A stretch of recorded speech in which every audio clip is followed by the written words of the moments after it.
क्या आप लोग नहीं चाहते कि उत्तर प्रदेश पुलिस री एग्जाम में केवल और केवल एक ही क्लास से मैं आपके 5 सवाल 5 क्वेश्चन यानी कि 10 नंबर पक्के करा दूं? अगर आप भी चाहते हो तो बने रहिएगा इस वीडियो के लास्ट तक, क्योंकि इस वीडियो में एक ऐसा चैप्टर मैं आपको पढ़ाने वाला हूं, सिखाने वाला हूं, जिससे आपको पेपर में 5 सवाल मिलेंगे। जी हाँ, आज की क्लास में हम बात करेंगे डीआई पर। आज की क्लास में हम आपको सिखाऊंगा डीआई। और डीआई कितना इंपॉर्टेंट चैप्टर है, अगर आप पिछला पेपर उठाकर देखेंगे तो आपको पता चल जाएगा।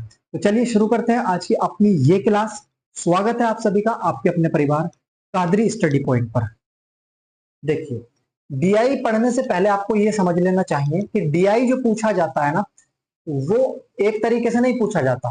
वो 5 से 6 अलग अलग ग्राफ पर डाटा देकर आपसे पूछा जाता है। वो हम इस क्लास में सारे के सारे टाइप आपसे डिस्कस करने वाला हूं और सिखाने वाला हूं आपको। क्वेश्चन नंबर 1 से शुरू करेंगे। क्वेश्चन नंबर 1 आपके सामने लिखा हुआ है और यही क्वेश्चन जो है आपके सामने, ये जो पेपर कैंसिल हुआ है उसके 18 की सेकंड शिफ्ट का पेपर है। आप उठा के देख लेना, पूरे के पूरे 5 क्वेश्चन एज इट इज आपको देखने को मिलेंगे।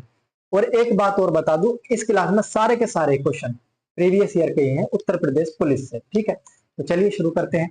देखते हैं पहला सवाल।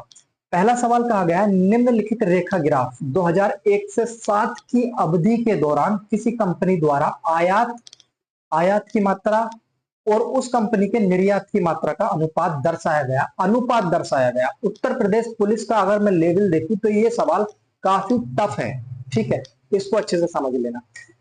ग्राफ आपके सामने ये है, ये आपको साल दे दिए गए हैं 2001, 2002, 2003, 2004। ठीक है, उसके बाद ये आपको जो डाटा दिया है 0.6, ये अनुपात दिया है आयात और निर्यात का। लेकिन सर आप यहां पर ये देख पा रहे होगे, इसमें तो अनुपात है ही नहीं।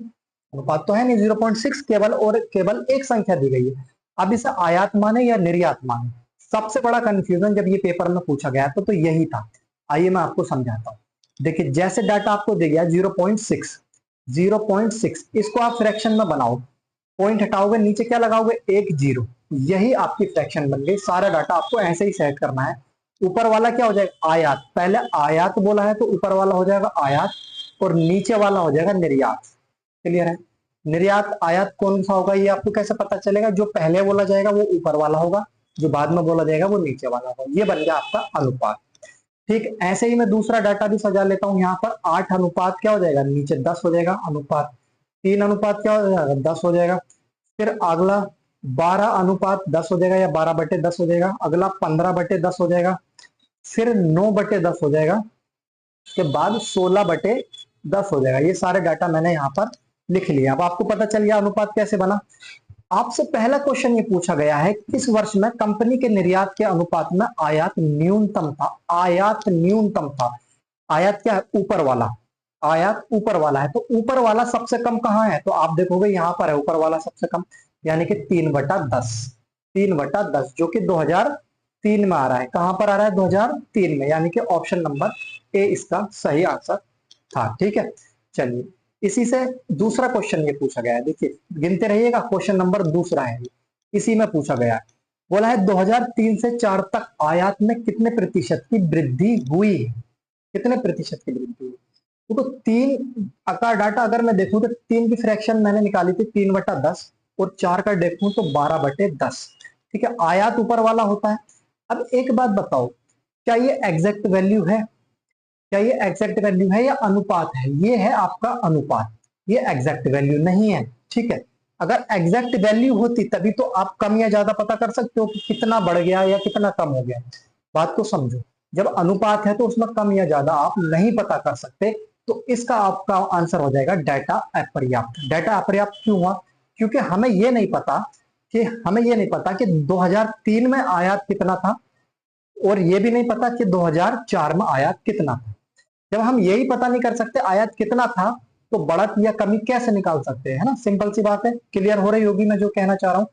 ठीक है, चलिए इसका तीसरा क्वेश्चन देखते हैं इसी सवाल का। क्वेश्चन नंबर कितना है, 3। बोला है यदि 2004 में आयात 240 करोड़ है। अगर इस तरह से पिछले सवाल में दिया गया होता तो हम निकाल लेते कि कितनी वृद्धि हुई। 240 करोड़ है और वर्ष 2004 और 5 में मिलकर कुल निर्यात 500 करोड़ था, तो 2005 में आयात कितना होगा? 2004 में आयात बोला है उसने। अगर मैं 2004 का डाटा आपको दिखाऊं यहाँ पर, तो क्या है आपके पास 2004 का डाटा? 2004 का डाटा आप देखोगे क्या है, 1.5, ठीक है। 1.5 को मैं कैसे लिख सकता हूँ, 15/10। ऊपर वाली संख्या क्या है, आयात है, और नीचे वाली संख्या क्या है, निर्यात है। 15 नहीं है, 12 है, ठीक है, गलत लिख लेना है। 2005 नहीं लेना है, 2004 लेना है, ठीक है, 2004 बोला। तो आयात इसमें कितना है, 12, यानी कि यहाँ पर 12 यूनिट की वैल्यू कितनी दी है आपको, 240 करोड़। समझ पा रहे हो बात मेरी? ये क्या है, आयात, ऊपर वाला आयात, नीचे वाला निर्यात। 1 यूनिट की वैल्यू अगर आप यहां से निकालोगे तो आ जाएगा 20 करोड़, 20 करोड़, ठीक है। अब उसने आगे बोला 2004 और 5 का मिलाकर कुल निर्यात। एक बार बताओ, ये मेरे पास 2004 का डाटा है, ठीक। 2004 में जो निर्यात है वो कितना है, 10 है निर्यात, तो निर्यात यहां से ही निकाल लूंगा मैं। 10 यूनिट बराबर 200 करोड़ निर्यात है। क्या हो गया, निर्यात। काय का निर्यात निकाल लिया मैंने, ये 2004 का। अच्छा एक बात बताओ, कुल निर्यात हो कितना रहा है, कुल निर्यात कितना हो रहा है, बोलो, कुल निर्यात कितना हो रहा है, 500 करोड़ हो रहा है, 500 करोड़ 2004 और 5 को मिलाकर। अब 500 करोड़ में 200 करोड़ तो 2004 में ही हो रहा है, मैं यहाँ पे लिख देता हूँ 200 करोड़ तो 2004 में होता है। जो 3000 करोड़ जो बचा, 300 करोड़ जो बचा, ये काय में होगा, 2005। ये किस में हो रहा होगा, 2005 में। इतनी बात समझ में आई? आइए अब 2005 पे चलते हैं। 2005 में क्या है, आयात कितना है उसने ये पूछा है, ठीक है, आयात। लेकिन हमारे पास क्या है, निर्यात की डाटा तो है। अगर मैं 2005 में निर्यात का देखूं तो मेरे पास 2005 का जो है वो 1.5 है। 1.5 को जब मैं फ्रैक्शन में बदलूंगा 1.5 को, तो ये आ जाएगा 15/10। ऊपर वाला आयात, नीचे वाला निर्यात। मेरे पास निर्यात है 10 यूनिट, और जो मैंने निकाला है वो है 300 करोड़, 300 करोड़, ठीक है। 1 यूनिट की वैल्यू निकालूंगा तो यहां से आ जाएगा 30 करोड़, ठीक है। अब यहां से उसने पूछ रहा है कि 2005 में आयात बताओ, तो 2005 में आयात कितना था, 15 यूनिट था, तो 15 यूनिट की वैल्यू निकाल दो। 5 15 तिया 45, सही है, 450 करोड़ उसका 2005 में क्या था, आयात था। ऑप्शन नंबर डी इसका बिल्कुल सही आंसर हो जाएगा। बहुत शानदार और जबरदस्त सवाल था। उम्मीद है आप सभी को अच्छे से क्लियर हो गया होगा, समझ में आ गया होगा। नेक्स्ट क्वेश्चन देखेंगे इसी पर, यहीं पर मैं इसको रफ कर रहा हूं पूरी को। अब देखिए नेक्स्ट क्वेश्चन क्या है आपका, इसका ये रहा है, कौन सा क्वेश्चन है, ये चौथा क्वेश्चन, क्वेश्चन नंबर 4। ठीक, दिए गए वर्षों में कितने वर्षों में निर्यात आयात से अधिक था, निर्यात आयात से अधिक था, बात को समझना। 6 8 3 12 15, 6 8 3 12 15। देखिए 6/10, 8/10, 6 8 3 12 15, 3/10, 12/10, 15/10, और उसके बाद क्या है 9 और 16, 9/10 और 16/10। ये आपके पास डाटा था, बार ग्राफ का जो डाटा था वही मैंने यहाँ पर लिखा है अनुपात रूप में, ठीक है। अब समझे, ऊपर वाला आयात है, नीचे वाला निर्यात है।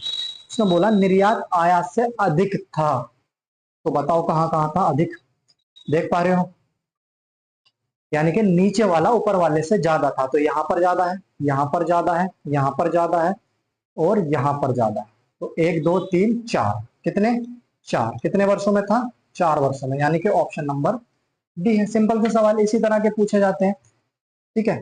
यदि 2002 में कंपनी का आयात 260 करोड़ था, ठीक है, तो 2002 में कंपनी का निर्यात बताओ। 2002 का डाटा देखूं तो क्या है मेरे पास, 0.8 है। इसे मैं अगर बदलना चाहूं तो 10/8 में आराम से लिख सकता हूं, ठीक है। उसने दिया क्या है आपको, आयात दिया है। आयात आपको कितना दिया है, 8 यूनिट बराबर 260 करोड़, ठीक है। आपको बताना है कंपनी का निर्यात, निर्यात कितना है, 10 यूनिट, भाई निर्यात तो 10 यूनिट है, मुझे यहाँ से 10 यूनिट की वैल्यू निकालनी है, तो 260/8 नीचे आ जाएगा गुणा 10। अगर मैं 4 से डिवाइड करना चाहूँ, 4 दूनी 8, 4 छंग 24, और 4 पंजे 20। यहाँ पर डिवाइड कर लो 2 से, 5 बार कट जाएगा। अब इसकी गुणा करोगे जब आप 65 की और 5 की गुणा करोगे तो आपको मिलेगा 325 crore, 325 crore. Option number A इसका सही आंसर हो जाएगा, ठीक है। तो ये थे 5 सवाल जो आपके अभी लेटेस्ट एग्जाम में पूछे गए, ठीक है। तो उम्मीद है आने वाले एग्जाम में भी आपसे इसी तरह से क्वेश्चन कोई ना कोई पूछा जाए। 5 क्वेश्चन आप मान के चलिए, और इस क्लास को इसीलिए बहुत ध्यान से और अच्छे से समझ लीजिए ताकि आपको कोई दिक्कत बाद में हो ना। देखिए, ग्राफ में एक परीक्षा में 7 छात्रों के इतिहास और भूगोल के अंकों का अनुपात दर्शाया गया। इतिहास और भूगोल, इस पर ध्यान देंगे। पहले इतिहास बोला है, बाद में भूगोल, तो ऊपर वाला इतिहास और नीचे वाला भूगोल। ठीक है, अगर मैं इसको भी इसी तरह से सजाना चाहूं डाटा को, जैसे मैंने अभी क्लियर किया था, तो मैं कैसे लिख सकता हूं? मैं लिख सकता हूं 65/100, और फिर लिख सकता हूं 85/100, और फिर लिख सकता हूं 35/100। उसके बाद है मेरे पास 125/100।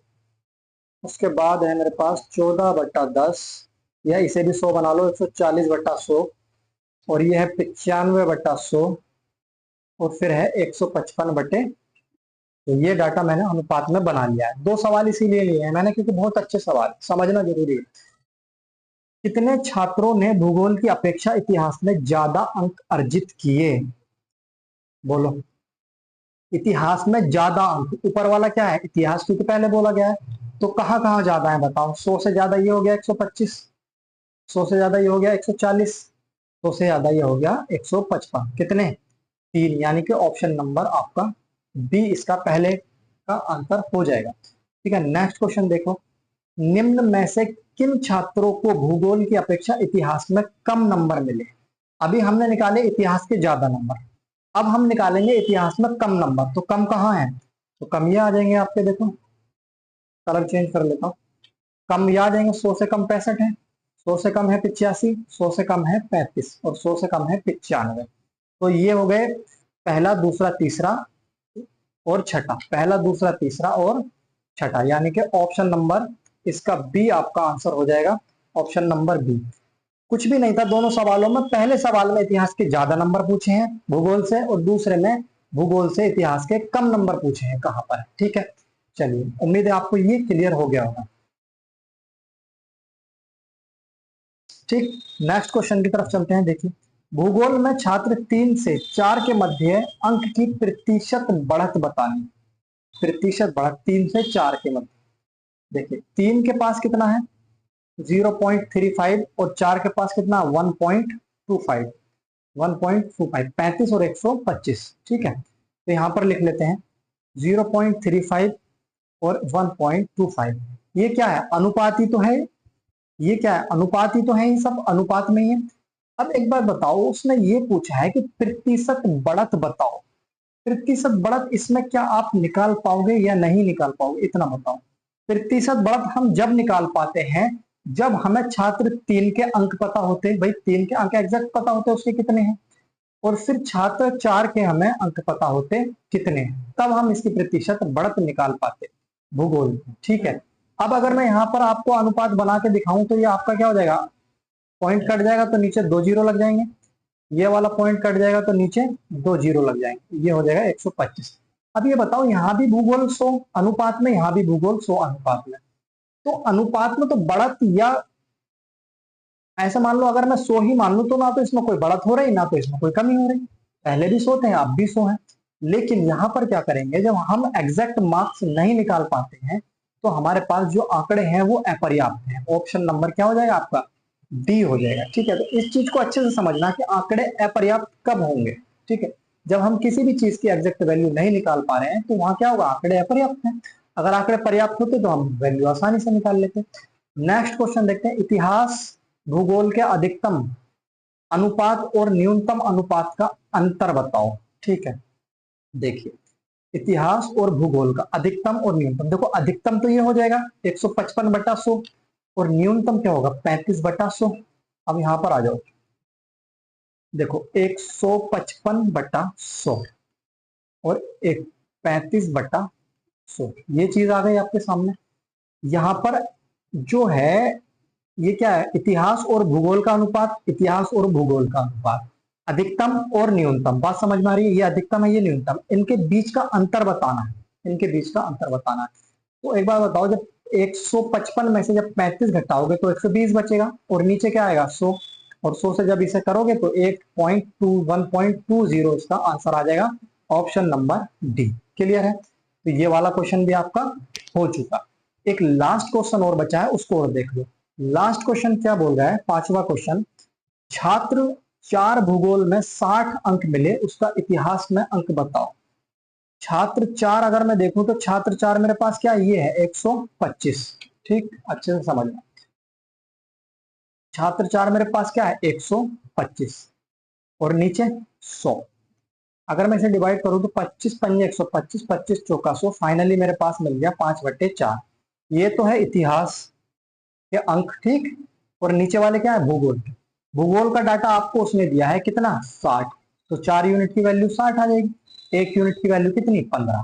उसने पूछा है इतिहास में इसके नंबर बताओ। इतिहास में कितने नंबर थे 5, तो 15 चौका 60, 15 पंजे 75। इतिहास में कितने नंबर हो जाएंगे उसके 75 नंबर हो जाएंगे। ऑप्शन नंबर इसका सी बिल्कुल सही आंसर होगा। उम्मीद है आपको ये भी क्लियर हो गया होगा। देखो अगर आपको चीजें कम समझ में भी आ रही है ना तो कोशिश कीजिए, मेहनत कीजिए, कोशिश कीजिए, ये चीजें बहुत जरूरी है। 5 क्वेश्चन 10 नंबर बहुत बड़ा गैप पैदा कर देते हैं आपके सिलेक्शन, ठीक है। तो इसको करना बहुत जरूरी है, नहीं करोगे पछताओगे, ठीक है। किसी का कुछ नहीं जाएगा, आपका ही सब कुछ जाएगा। नेक्स्ट क्वेश्चन देखते हैं। देखिए अभी तक जो ग्राफ दिया था उसमें डाटा सजा के दिया था, अब सिर्फ और सिर्फ ग्राफ दिया है, उसमें डाटा लिख कर नहीं दिया है कौन सा का है, तो आपको खुद से डाटा लिखना पड़ेगा। देखिए 500 और 600 के बीच है ये, तो यहाँ आ जाएगा 550, क्लियर। ये 700 और 600 के बीच है तो ये आ जाएगा 650, क्लियर। फिर ये है हमारा 200 पे, तो ये आ जाएगा 200। फिर ये है हमारा कहाँ 300 पे, है ना, 300 पे, तो ये आ जाएगा 300। फिर ये है हमारा 700 पे, तो यहाँ आ जाएगा 700। अब ये देखेंगे कहाँ पर है, ये है हमारा 400 पे, तो ये आ जाएगा 400। क्लियर है, सवाल बहुत आसान है, समझो। बोला है रेखा आरेख पिछले 6 वर्षों में पासपोर्ट कार्यालय द्वारा जारी किए गए पासपोर्टों की संख्या को दर्शाता है। कितने वर्षों में जारी किए गए पासपोर्टों की संख्या उनके अग्रामी यानी कि आने वाले जो साल हैं वर्षों में जारी किए गए पासपोर्टों की तुलना में अधिक है, ठीक। जैसे मान लो यहाँ पर पहले वर्ष 550 उसने पासपोर्ट जारी किए, तो जैसे ही दूसरा वर्ष आएगा तो दूसरे वर्ष में पहले वर्ष से कम होने चाहिए, इतना आपको ध्यान रखना है। तो अगर आप ये चीज यहाँ पर ढूंढोगे तो आपको क्या क्या मिलेगा, देखिए 650 जारी हुए पहले यहाँ पर वर्ष में, अगले ही वर्ष कितने हो गए, अगले ही वर्ष 200 हो गए, तो एक तो यहाँ पर ज्यादा हो गए, हाँ यहाँ पर वर्ष नंबर 2 में, और एक आप देखोगे वर्ष नंबर कितना 5, ठीक है। इसमें एक कंफ्यूजन है, जो क्वेश्चन का आंसर इसमें दिया गया है वो दिया गया है आपको 3, लेकिन जब आप बार ग्राफ को गौर से देखोगे तो 2 ही साल आपको ऐसे मिलेंगे 2 और 5 जिसमें ज्यादा दिखाया जा रहा है आगामी साल से पहले। और कोई इसमें अगर डाटा ऐसा आपको दिख रहा है कि जिसमें आगामी वर्ष से ज्यादा पासपोर्ट रिलीज हुए हैं तो मुझे बताओ, देख कर एक बार बताइए कहां पर है, ऐसा कोई डाटा है आपके पास। ऐसा कोई डाटा नहीं, ऐसा कोई भी डाटा नहीं है जो आगामी वर्ष से ज्यादा। तो मैं मानूंगा इसका ऑप्शन नंबर ए यानी कि 2 वर्ष। अगले क्वेश्चन की तरफ चलते हैं। क्वेश्चन बहुत शानदार है, अच्छे से समझो। क्वेश्चन दिया गया है दिए गए चार्ट का ध्यान पूर्वक अध्ययन करें और आगे आने वाले 2 प्रश्न का उत्तर दें। ये पूछा गया आपसे 2018 बार चार्ट में 2016-17 कंपनी एबीसी की 5 शाखाएं A1, A2, A3, A4 और A5 कलाई घड़ियों की बिक्री का बारे में जानकारी दी गई। देखो ये जो वाला डाटा है ना हमारे पास एक ऐसे, आपको कभी भी एक जैसा ये दो डाटा एक जैसे नहीं मिलेंगे, एक में कुछ ना कुछ अंतर जरूर होगा, कलर्ड हो, लाइनिंग खींची गई हो, कुछ भी हो, ठीक है। जैसे मैं यहाँ पर कर रहा हूँ तो ठीक है, आपको इसमें पहचान हो जाएगी आसानी से, ऐसा ही मिलेगा एग्जाम में। मान लीजिए ये वाला जो डाटा है हमारा, मान के लिए ये दिया है 2016 का डाटा। क्वेश्चन आपसे पूछा गया है शाखाओं A1, A3, A5 की 2016 की कुल बिक्री करोड़ में कितने की है। तो करोड़ में क्या हो या मत कहो, आंसर तो करोड़ में ही आएगा क्योंकि डाटा क्या है करोड़ में दिया गया। तो A1 प्लस A3 और प्लस A5 वो भी कायम है 2016 में, 2016 में। तो देखो यहाँ पर 5 है पहले, तो 5 लिख लिया, फिर 25 है A3 में 25 लिख लिया, फिर 25 है A5 में तो 25 लिख लिया, टोटल हो गया आपका ये 55 करोड़, ठीक है। तो ऑप्शन नंबर डी आपका इसका आंसर हो जाएगा पहले क्वेश्चन का। अब ऐसे ही दूसरा क्वेश्चन भी पूछा गया है। दूसरा क्वेश्चन क्या है ये समझते हैं। दूसरा क्वेश्चन है 2016 और 17 में शाखाएं A1, A3 और A5 की कुल बिक्री का अनुपात बताना है। सवाल सेम है, लेकिन अब मुझे यहाँ पर A1, A2, A3 और A5 पूछा है मुझसे, डाटा सेम। इसका निकालना पड़ेगा 2017। इसका 2017 का जैसे मैं निकालूंगा तो आपके पास आ जाएगा 10, फिर आ जाएगा आपके पास 20, फिर आ जाएगा आपके पास 15। ठीक है, तो ये आ जाएगा आपके पास टोटल 45 करोड़। ठीक है, अब दूसरा सवाल क्या बोलता है कि 2016 का और 2017 का इन दोनों का अनुपात बताना है। तो 55 अनुपात आपके पास आ गया 45। जब इसे 5 से डिवाइड करोगे आपको मिल जाएगा 11:9। ऑप्शन नंबर डी हो जाएगा इसका भी आंसर, क्वेश्चन नंबर 2 का। क्वेश्चन नंबर 2 का भी डी आंसर आया। ठीक है, तो दोनों सवाल आसानी से समझ में आ गए होंगे। तो डबल जब डाटा ग्राफ पर दिया जाएगा तो वो कैसे सोल्व करना है आप समझ गए हो। नेक्स्ट क्वेश्चन की तरफ चलते हैं। ये है हमारा सिंगल डाटा का सवाल। सिंगल डाटा में क्या करना है, बोला है बार ग्राफ 6 देशों की जनसंख्या घनत्व दिखाता है। जनसंख्या घनत्व को प्रति वर्ग किलोमीटर में रहने वाले लोगों की संख्या के रूप में मापा गया है। देश ए से एफ के बीच जनसंख्या घनत्व बताना है कितना, ए से एफ के बीच। क्लियर, कोई मसला नहीं है इसमें, कोई दिक्कत नहीं। 6 देश है हमारे पास, A B C D E F, और ये उनका क्या है, जनसंख्या घनत्व है साइड में। तो ए से एफ के बीच जनसंख्या घनत्व का अनुपात बताना है। तो उसने पहले ए बोला है तो पहले ए लिख लो, फिर एफ बोला है तो फिर एफ लिख लो। ए कितना है 50 है और एफ कितना है 150 है। तो सिंपल आपको क्या मिल जाएगा 1/3, 1:3 आपका आंसर हो जाएगा। ऑप्शन नंबर डी इसका सही आंसर होगा। क्लियर है, ऑप्शन नंबर डी इसका सही आंसर होगा। ठीक, चलिए नेक्स्ट क्वेश्चन की तरफ चलते हैं। देखिए कितना छोटा सा सवाल है ना, लेकिन आपको डाटा पढ़ना आना चाहिए। जो हमें चित्र दिया गया, ग्राफ दिया गया, उसको समझना आना चाहिए। नेक्स्ट क्वेश्चन देखेंगे। एक बार ग्राफ आरेख वर्ष 2017 के लिए 6 देशों की जीडीपी को बिलियन अमेरिकी डॉलर हो, रुपया हो, कुछ भी हो, इन चीजों पर ज्यादा ध्यान नहीं देना है। ठीक है, कभी कंफ्यूज हो जाओ। जो एक मुक्त व्यापार ब्लॉक बनाने के लिए एकजुट है, किस देश की जीडीपी इन 6 देशों की कुल जीडीपी का 105वां भाग है, 1/5वां भाग है कुल जीडीपी का। तो पहले सारे देश जो है ए बी सी डी ई और एफ, इन सब की जीडीपी को जोड़ लो, कितनी आ जाएगी आपके पास। देखिए 125 है, 100 है और 150 है, 200 है, 100 है और फिर 75 है। अगर 75 125 में जोड़ोगे 200 हो जाएगा, 200 में 100 जोड़ोगे 300 हो जाएगा, 300 में 150 जोड़ोगे 450 हो जाएगा, 450 में 2 जोड़ोगे 650 हो जाएगा और 100 जोड़ोगे तो हो जाएगा 750। यानी कि टोटल जो जीडीपी आ गई आपके पास 750 आ गई है। उसने ये पूछा है कि इस टोटल जीडीपी का 1/5, तो 1/5 निकाल दो। 5 एकम 5, 5 5 25, यानी कि 150 जो है, 150 जीडीपी जो है वो कौन से देश की है, तो वो है देश नंबर सी। ठीक है, ऑप्शन नंबर डी आपका सही आंसर हो जाएगा, यानी कि वो देश है सी जिसकी जीडीपी टोटल देशों की जीडीपी की 1/5 है। क्लियर है, क्वेश्चन को समझना। इसमें लैंग्वेज जो है बहुत अहम रोल प्ले करती है सवाल में। लैंग्वेज घूमी तो सवाल घूम जाता है, आंसर आपका घूम जाता है। तो इसीलिए लैंग्वेज को बहुत आसानी से और अच्छे से पढ़ना है, तसल्ली के साथ। जल्दबाजी कुछ नहीं करनी है। इन क्वेश्चंस में जल्दबाजी करोगे ना तो कहीं ना कहीं धोखा खा जाओगे, और इतने आसान होते हैं फिर घर आके सर पीटोगे, हालांकि ये तो मुझसे हो जाता। चलिए नेक्स्ट क्वेश्चन की तरफ चलते हैं। सबसे ज्यादा मोस्ट इंपोर्टेंट डीआई में जो होता है वो पाई चार्ट होता है, जो आपके सामने है। ठीक है, ये अगला टाइप है पाई चार्ट से। दिया गया पाई चार्ट वर्ष 2017-18 के लिए किसी कंपनी के 4 भागीदारों के स्वामित्व वाले शेयरों को दिखाता है। कंपनी ने 1000 शेयर जारी किए। कंपनी ने 1000 शेयर जारी किए। ठीक है, 4 साझेदार थे। बी ने अपने कुछ शेयर ए और सी को बेच दिए। बी ने शेयर बेचे हैं। ठीक है, यदि ए ने प्रत्येक शेयर के लिए 2000 का भुगतान किया, यानी कि एक शेयर जो है वो 2000 का है, तो सी को बेचे गए शेयरों के लिए बी को सी से कितना भुगतान प्राप्त हुआ, ये आपको बताना है। देखो एक बात समझो, ए के पास 15% शेयर थे, लेकिन बाद में जब उसने शेयर खरीद लिए तो कितने हो गए 20%। सी के पास 25% शेयर थे, लेकिन बाद में शेयर खरीदने के बाद कितने हो गए उसके पास 50%। ये बात समझ में आ गई। टोटल अगर डाटा आप ये जोड़ो तो आपको मिलेगा 100% पूरा 100%। शेयर जारी किए और शेयर दिए कितने आपको 1000 शेयर। 100% बराबर 1000 शेयर। 1% की वैल्यू यहां से निकाल लोगे आप 10 आ गई।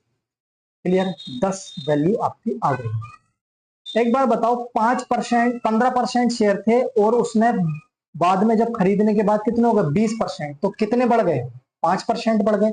तो 5% बढ़ गए, यानी कि ए का जब 5% निकालोगे तो आपको आ जाएगा यहाँ पर 50 शेयर। यानी कि ए ने जो खरीदे हैं वो 50 शेयर खरीदे हैं और एक शेयर के लिए कितने रुपए दिए उसने। कलर चेंज कर लेता हूं ताकि अच्छे से क्लियर हो। एक शेयर के लिए उसने 2000 रुपए पे किए हैं। 2000 रुपए पे किए हैं तो 5 दूनी 10 और 1 2 3 4, यानी कि 1,00,000 रुपए ए ने बी को पे किए हैं जो शेयर उसने खरीदे हैं। ये ए ने की है, ए का किस्सा खत्म हुआ। अब बात आती है सी की। सी ने जो देखो शेयर खरीदे हैं यहां पर, वो खरीदे हैं 25 से उसके 50 हो गए, तो कितने बढ़ गए 25 बढ़ गए। तो सी ने जो खरीदे हैं एक्स्ट्रा 25% खरीदे हैं। अगर 25 को आप देखोगे तो 250 शेयर सी ने खरीदे हैं। सी ने खरीदे, ठीक है। सी ने कितने खरीदे 250 शेयर। अगर 250 शेयर सी ने खरीदे हैं और एक शेयर की कीमत है 2000, तो 1 2 3 4 और 25 दूनी 50, यानी के 5 लाख नहीं 4 0 25 दूनी 50 एक शेयर हो गया। एक शेयर की कीमत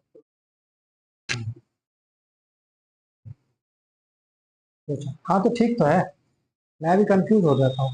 2450 2450, ठीक है। ऑप्शन नंबर ए आपका आंसर हो जाएगा। तो सी ने कितने पे किए हैं, इतने पे किए हैं, ऑप्शन नंबर ए। बहुत शानदार और जबरदस्त सवाल था, लेकिन बहुत सिंपल और आसान भाषा में मैंने आपको एक्सप्लेन कर दिया है। इससे सिंपल आसान भाषा क्या होगी। नेक्स्ट क्वेश्चन देखते हैं, आइए पाई चार्ट से ही।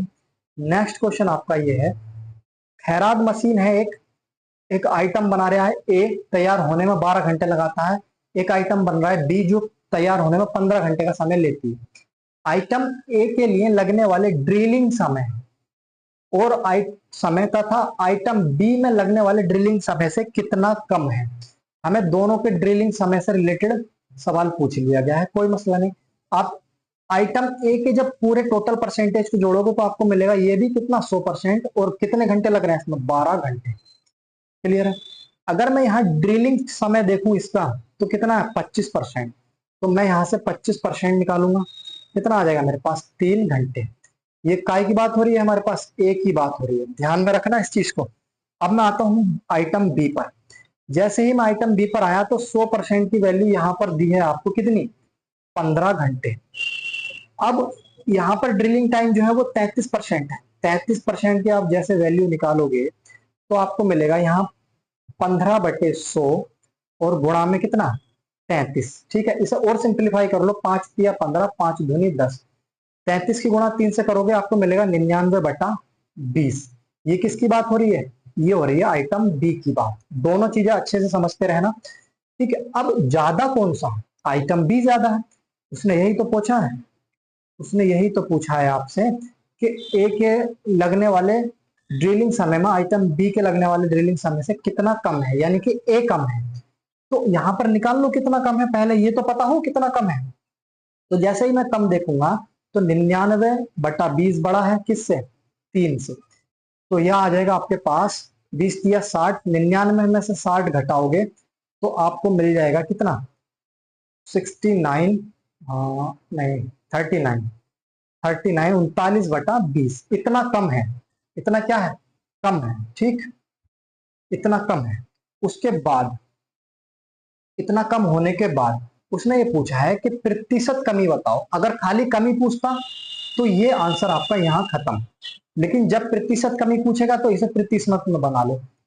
39/20 कम है और किससे बी से 99/20 से। अगर मैं 99/20 से यहाँ भाग करूंगा तो गुणा में लाने के बाद ये उलट जाएगा, 20/99 हो जाएगा। 99/20 20/99 हो जाएगा। परसेंटेज में बनाने के लिए 100 से गुणा कर दूंगा। क्लियर बात, 20 से 20 आपका कट जाएगा, ऊपर बचेगा आपका 3900 बटे 99। अब जब आप इसे सोल्व करोगे तो आपको मिलेगा 39.39%। ठीक है, 39.39% आपको इसमें आंसर मिल जाएगा। ठीक है, चलिए, उम्मीद है ये सवाल भी आपको समझ आ गया होगा। समझते रहना बात को। पाई चार्ट सबसे ज्यादा इंपॉर्टेंट है, ठीक है, क्योंकि इसमें अटका देता है आपको एग्जाम में। और आप देख पा रहे हो कि जो भी सवाल मैं आपको बता रहा हूँ, करा रहा हूँ, वो सारे के सारे यूपी पुलिस के प्रीवियस ईयर के सवाल हैं। अपनी तरफ से तो कुछ बता ही नहीं रहा आपको। तो इस तरह से आपको इसका लेवल भी समझ में आ रहा होगा कि लेवल क्या है। देखिए, इसका लास्ट टाइप और देख लेते हैं। एक टाइप ये भी पूछा जाता है। क्या है टाइप, समझो। बोला गया है कि नीचे दी गई तालिका 1991 से 1992, 1997 से 1998 तक किसी देश के विदेशी मुद्रा भंडार मिलियन यूएस डॉलर में दिखाया गया है। दी गई जानकारी के आधार पर प्रश्न का उत्तर बताइए। प्रश्न आपसे ये पूछा गया है 1997 से 98 यानी कि ये वाला, और 1993 से 1994 यानी कि ये वाला की तुलना में विदेशी मुद्रा भंडार में कितनी वृद्धि हुई। तो एक बात बताओ, 4523 था, 5040 हो गया। 5040 हो गया, कहां से? 4523 से घटा दो, 7 बचेगा, 1 बचेगा, 5 बचेगा, कितना बढ़ गया? 517। कहां पर है 517? Option number B. Option number B इसका सही आंसर हो जाएगा। 517 की वृद्धि हो गई है। ठीक है, तो ये था आज का हमारा इस क्लास का लास्ट सवाल। जितने भी डीआई से आपके टाइप बन सकते हैं, सारे मैंने इस क्लास में आपको कराए हैं, वो भी प्रीवियस ईयर के। तो उम्मीद है आप सभी को सारे सवाल समझ में आ गए होंगे।